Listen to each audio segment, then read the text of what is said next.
Friday night knife reviews. What I got here is this freaking, well, just that. You can see what it says.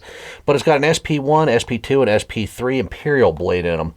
Now, I know you can get the SP1 and the SP2 by themselves, but you can't get the SP3 from any source that I've been able to look up. But anyhow, this clamshell packaging, I'm blinding you with it because of studio lighting. So let's go ahead and let's get them open, and we'll talk about them. We'll talk about them as we go. So I'm going to open them up from smallest to biggest. Let's just open the whole thing. By the way, if you're wondering what knife I'm cutting this open with, it was in the last video. It'll be linked in the other one, even though I looked at it really poorly. But anyhow, let's go ahead and let's get these little plastic knives out. Let's look at the... Woo! Ooh, that feels really cheesy. But this is the SP1. It's got a 2-inch blade on it. Got your little classic lock back on there. But I noticed something. There's no finger hole for you to get the little clip out. It opens and it closes pretty nicely too. It makes a nice little satisfying snap. But it says SP1 on the tang stamp, Imperial on the other side, if you can see that, if it's not all out of focus. As I said, it has a 2-inch blade. It's got a keychain or a lanyard hole in the bottom of it. But that's the smallest one. The other one is the SP2, which is also stamped in the tang stamp, along with Imperial.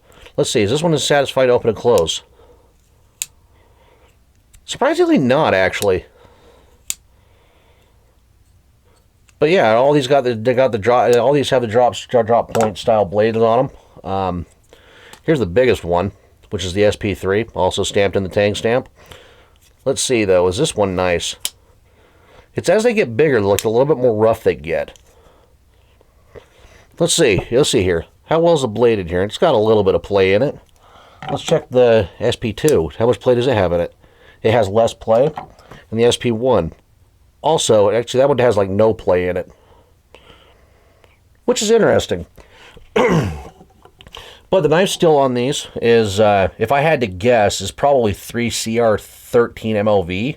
Imperial Schrade. They like to use that blade still. It's a little bit soft, but it's also easy to put an edge on. So let's see. Is it any sharp? I mean, like, can I easily just cut through with that? Kind of.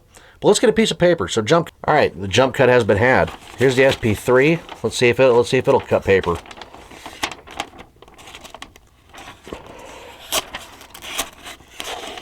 Keep in mind, this paper's really thin, but it kind of has a edge on it. Not a very good one. How about the other one?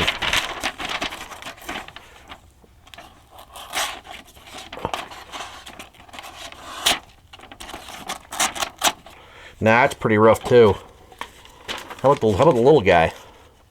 I can get this in frame. That one has a really good edge on it.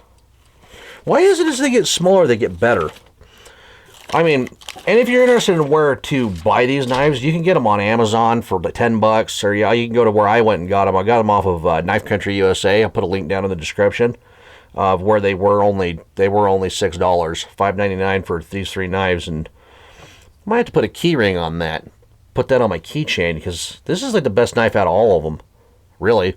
For a cheap little combo pack, I mean, it sure has a little bit of play in it. It don't have a little finger hole, but it's easy enough to open and close. Sure, I mean, it's made in China. But all 3 of these knives, this is weird how they get better, how they get worse as they get bigger, which I guess is to be expected. I mean, the handles are ABS. That little guy right there, I wish I would have just bought the little SP1 by itself, because that's actually not bad for a $2 knife. But anyhow, let me know what you think down in the comments section. And you're watching SpaztasticTV. This is another Friday Night Knife Review, and thank you for watching.